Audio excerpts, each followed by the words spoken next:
Your last pick is Mainstreet, and they have sort of apartment buildings. I'm wondering generally what you think about the real estate sort of ownership in general, that space right now, and why you chose Mainstreet Equity in this space.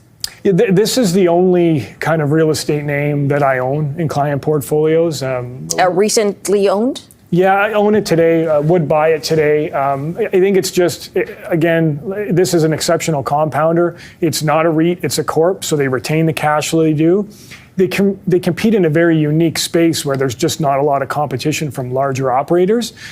And so, you know, they fill a very, very unique void, and growth has been tremendous. So I think this is one, you know, in terms of valuation, it's right around 17 times funds from operations. I think a very, very reasonable multiple for a business that, you know, is designed to operate counter-cyclically.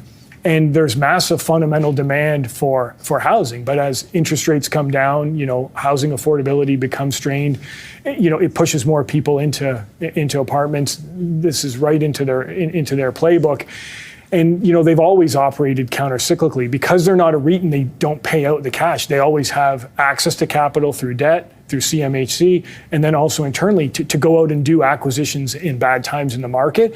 And I think this is, you know, one in terms of a real estate performer. It's got to be the number one real estate performer, you know, in the history of the Canadian markets. And part of it's structural because they're a corp versus a REIT, and because they're, you know, they do that counter-cyclical strategy. Okay, so Mainstreet Equity on your list of 3. We will have you back and check those, I'm sure, in a couple of months' time. Chris, thanks for joining us today. Appreciate it. Thanks for having me.